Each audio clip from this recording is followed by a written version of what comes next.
Good day, everyone, and you're watching the highlights of TISPCMUN 2026.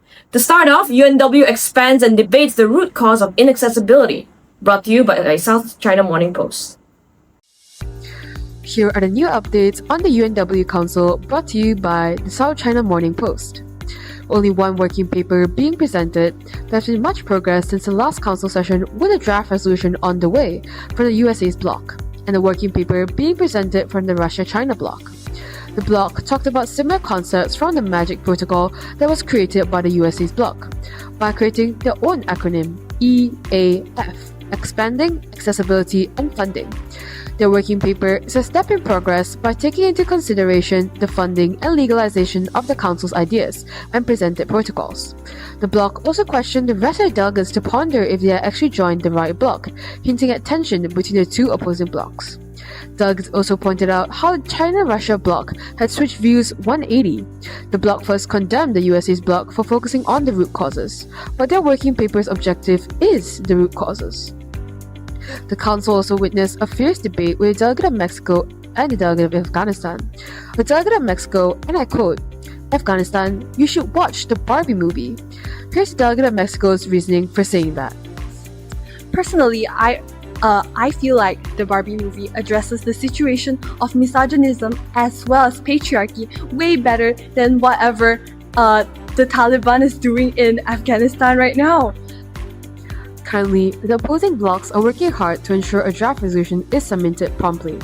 With more updates to come, this is South China Morning Post, sharing news and views that matter. Thank you. Up next, Philippines lets us in on what's going on in the United Nations General Assembly during an exclusive interview, brought to you by the Washington Post. This is the Washington Post. Currently, I'm looking at the United Nations General Assembly, whose current agenda is assessing UN member states' commitment to the Sustainable Development Goals. During the Council, Malaysia questioned Russia's very commitment to the SDGs due to the war crimes that are allegedly happening in the Russo-Ukrainian war, sparking a short rebuttal by Russia and denied the accusations from Malaysia, and afterwards bringing up Russia's own commitments to the SDGs. Russia has supported any war crimes within Ukraine.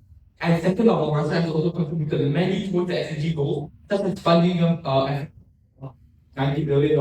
And we have tried to achieve zero carbon.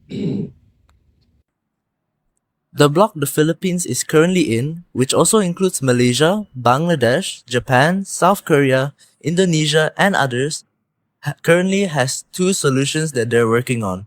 One is VNRs. VNRs are a sort of monitoring system that countries can voluntarily sign, and this is used in ECOSOC, which our bloc currently wants to try and flesh this out so that more countries can use this as a sort of vehicle, as a convening point and a point of debate and arguments during the ECOSOC sessions.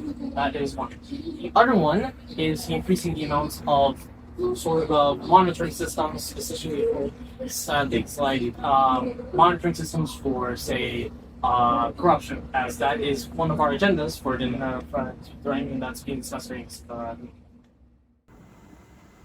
Lastly, from World Health Organization, health and artificial intelligence comes together with a new proposed framework, brought to you by Al Jazeera. This is Al Jazeera reporting for the World Health Organization. During the WHO session, delegates questioned how public trust and privacy would be protected if artificial intelligence were introduced into healthcare systems. Responding first, the delegate of South Africa addressed the question. This is what the delegate had to say. We have stated that it would be supervised under the TAG AI, which is a technical advisory group on artificial intelligence for health. So this board would try to supervise and maintain. China then acknowledged concerns raised during the debate that the proposed framework is currently more applicable to European regions and may not be accessible worldwide. In response, South Africa stated that future amendments would address the role of AI in the early detection of non-communicable diseases and strengthen the proposal's global applicability. This is what the delegates had to say. To make future amendments regarding the question of AI in detecting the NCDs early on. Yeah. That is all for today. Thank you for your support for the International Press Corporations of TISPCMUN 2026. This has been D. Emeralda, and you have been watching the IPC Broadcast.